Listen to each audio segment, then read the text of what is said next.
नमस्कार, आप देख रहे हैं पंजाब केसरी टीवी। मैं मैनपाल कश्यप इस समय हैं इंद्री में मौजूद हैं और हमारे साथ पूर्व मंत्री कर्णदेव काम्बोज मौजूद हैं। और आज मैं इंद्री विधानसभा में अपने जो पुराने कार्यकर्ता हैं उनसे मुलाकात की, उनकी जो जन समस्या है वो सुनी और उनसे बातचीत करेंगे।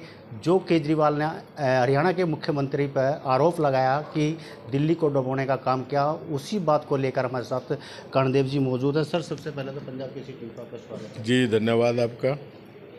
अभी जैसे आपने कहा कि दिल्ली के मुख्यमंत्री श्री अरविंद केजरीवाल जी ने हरियाणा के ऊपर एक बहुत बड़ा दोषारोपण किया है कि हरियाणा की सरकार ने दिल्ली को डुबोने का काम किया है। वैसे तो अरविंद केजरीवाल जी अपने आप को सबसे पढ़े लिखे व्यक्ति समझते हैं कि इससे शायद उनसे ज़्यादा पढ़ा लिखा कोई भारत के अंदर नहीं है। और उनको अगर मैं ये कहूँ कि उनको बैराज और डैम में ही अंतर का नहीं पता, तो मुझे नहीं लगता कि मुझे कहीं ना कहीं उनकी डिग्री पर जो है ना डाउट होता है कि वो पढ़े लिखे भी हैं कि नहीं हैं। जिनको ये नहीं पता भी वो हथनीकुंड पे बैराज है या कोई डैम है, और वहाँ एक बैराज बना हुआ है, बहुत पुराना बैराज बना हुआ है, जहाँ से यमुना का जब पानी वो डाइवर्ट होता है और वहीं से यमुना निकलती है और वहीं से जो है ना WJC जो पश्चिमी यमुना कैनाल है वो निकलती है। और एक दो नहर जो है वो यूपी के अंदर जाती है।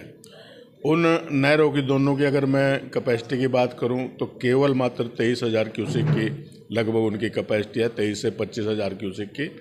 और जब 1 लाख क्यूसेक पानी आता है तो एक नियम बना हुआ है, ऑटोमेटिक जो है जमुना के गेट खुल जाते हैं और उन नहरों के बंद हो जाते हैं। सारा ऑटोमेशन है वहाँ पे बना हुआ, उन पर गेज लगी हुई है और गेज से जो ही 1 लाख क्यूसेक पानी से ऊपर चढ़ना शुरू होगा।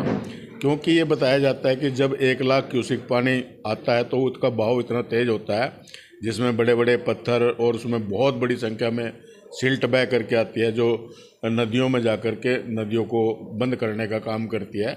उससे जो है ना नुकसान होता है, नदियों की फिर सफाई करानी पड़ती है, जिसके जो है ना पानी छोड़ने के लिए भी बड़ी उसमें समस्या होती है और बड़ी देर लगती है। तो इसलिए जो है ना ऑटोमेटिक उनके गेट बंद कर दिए जाते हैं और वो सारा का सारा पानी जमुना में डाइवर्ट कर दिया जाता है।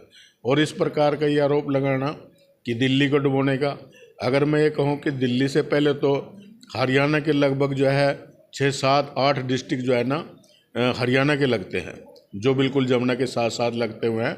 और दिल्ली से आगे हमारा फरीदाबाद, पलवल 2 जिले हमारे दिल्ली से भी आगे हैं। तो हरियाणा सरकार ऐसा काम क्यों करती, क्यों अपने ज़िलों को भी जो है ना इसमें संकट में डालती। अपने ज़िलों में भी कई जगह पानी जो है पहुंचा है। तो इस प्रकार का अनर्गल आरोप लगाना ये बेबुनियाद है और ये उनकी नादानी मैं कहूँगा कि जिनको सारी यथास्थिति का नहीं पता कि ये कैसे पानी डाइवर्ट होता है, कहाँ डाइवर्ट होता है और किस प्रकार से होता है और किस प्रकार का वहाँ व्यवस्था है, किस प्रकार की वहाँ मैनेजमेंट है। तो इस प्रकार का बयान देना अपने आप में एक वो अपने जो है ना मजाक के पात्र आज बने हुए हैं। तो जजपा की एंट्री एनडीए में हुई है, उसको किस रूप में देखते हैं?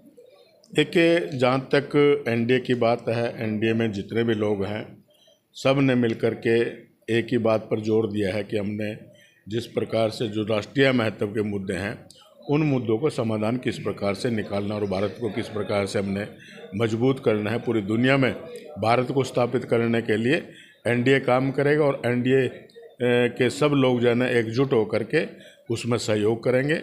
और जो दूसरी तरफ यूपीए का गठन हुआ है उसमें आपने देखा हो कि सारे ऐसे दल हैं जिनकी कोई विचारधारा आपस में नहीं मिलती और कहीं ना कहीं जो लोग आपस में एक दूसरे के कट्टर दुश्मन हैं वो भी आज जो है ना साथ में बाजू डाल करके और इस बेमौसमी गठजोड़ में जो है ना शामिल हो रहे हैं। और इनका मकसद केवल मात्र एक ही है, जिस प्रकार से नरेंद्र मोदी जी ने भ्रष्टाचार के ऊपर जो चोट की है, भ्रष्टाचारियों के ऊपर जो नकेल कसी है, और आज तो कुछ भ्रष्टाचारी ऐसे हैं जो यूपीए का हिस्सा बने हुए हैं जिनके ऊपर मुकदमे चले हैं, बहुत संगीन मुकदमे हैं। और कुछ लोग तो ऐसे हैं जो जमानत पर आए हुए हैं बाहर, कभी ना कभी उनको जेल में जाना पड़ेगा।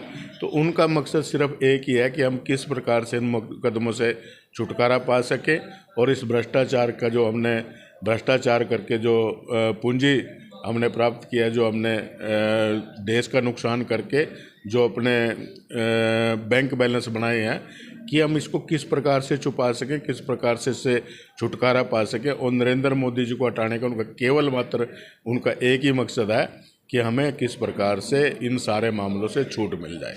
उनका केवल और कोई एजेंडा नहीं है, सबका एजेंडा एक ही है कि अगर बचना है तो नरेंद्र मोदी को हटाओ, तभी जाकर के हमारी भ्रष्टाचार की दुकान चलेगी।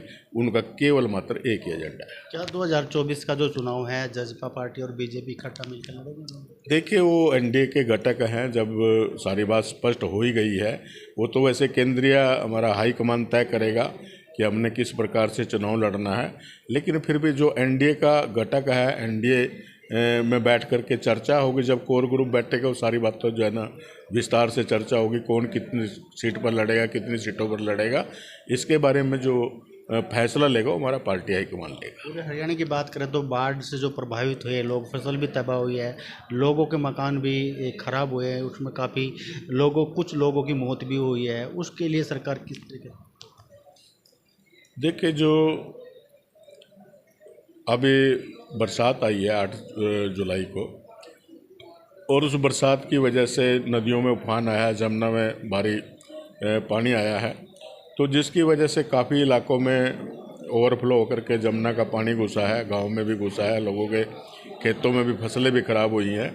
तो सरकार की बिल्कुल पैनी नज़र इसके ऊपर है। बिल्कुल हर वक्त जो है ना मॉनिटरिंग की जा रही है कि कितना नुकसान हुआ, कितना ड्रोन, आजकल तो बहुत सिस्टम है, ड्रोन से भी जो है सरकार अपने जो है ना सर्वे करा सकती है।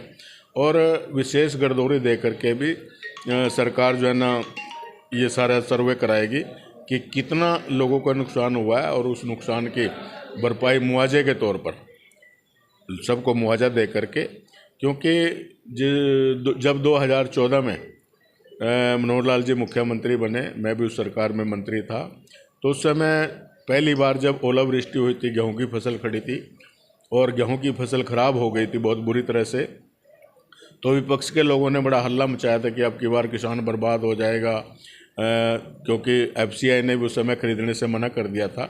लेकिन हरियाणा की सरकार ने जिस प्रकार से सारे मैनेजमेंट की है, जो लोगों का दाना काला हो गया था, श्रिंक हो गया था, लस्टर लॉस की वजह से भी बड़ा नुकसान हुआ था, हमने 1% की भी कटौती नहीं की और एक एक दाना हमने उस समय किसानों का खरीदने का काम किया था।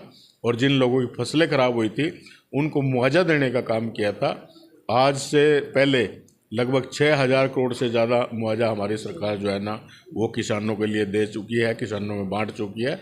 यानी कि जब भी इस प्रकार की कोई समस्या किसानों के सामने आई तो हमारी सरकार ने आगे बढ़ करके किसानों का सहयोग करके उनके इस जो है ना नुकसान की भरपाई करने का काम किया है। तो ये जो समस्या आप लगातार हर हफ्ते इंद्री में जन समस्या लोगों की सुनी जाएगी? देखिए, अभी मेरा आज पहला दिन है। मैं पहले दिन आज यहाँ बैठ करके कार्यकर्ताओं से रूबरू हो रहा हूँ, और बहुत से कार्यकर्ता चक्कर काटते थे, गांव में भी मेरे पास जाते थे, रादौर में भी जाते थे। तो मैंने, सब लोग यही कहते थे जी सप्ताह में आप एक दिन रख लो। तो मैंने कहा भी कोई बात नहीं, अपने कार्यकर्ता को संभालना ज़रूरी है। तो मैंने अपना मन बनाया है कि सप्ताह में 10 दिन में जिस दिन भी मुझे समय मिलेगा तो मैं एक दिन जो है इंद्री अपने कार्यालय पर बैठ करके कार्यकर्ताओं से मिलूंगा और उनकी जो भी समस्या है उनको सुन करके सरकार तक पहुंचा करके उनका किस प्रकार से समाधान हो सके उसके लिए मैं प्रयास करता रहूँगा। बाढ़ से प्रभावित लोगों को अपील करें? देखिए, बाढ़ से प्रभावित लोगों के लिए को मैं एक ही अपील करूंगा कि वो संयम बनाए रखें। ये बात ठीक है कि नुकसान हुआ है, चारे का बड़ा नुकसान हुआ है, लोगों को चारे का भी संकट है, सारी चीज़ें सरकार के ध्यान में है। और क्योंकि अभी तो समय है दूसरी फसल भी लगाने का, और साथ के साथ अपनी दूसरी फसल की भी न बिजाई कर लें। जीरी भी अभी पौध भी मिल सकती है अपनी, जो जिनकी धान खराब हुई है वो साथ के साथ दूसरी धान की रोपाई कर लें, ताकि जो है ना, क्योंकि अभी तो अच्छा समय है धान की रोपाई का, और जिससे हमारी फसल हो सके। फिर भी सरकार जितना भी जो भी मदद होगी ज़्यादा से ज़्यादा कोशिश करेंगे किसानों की भरपाई कराने की।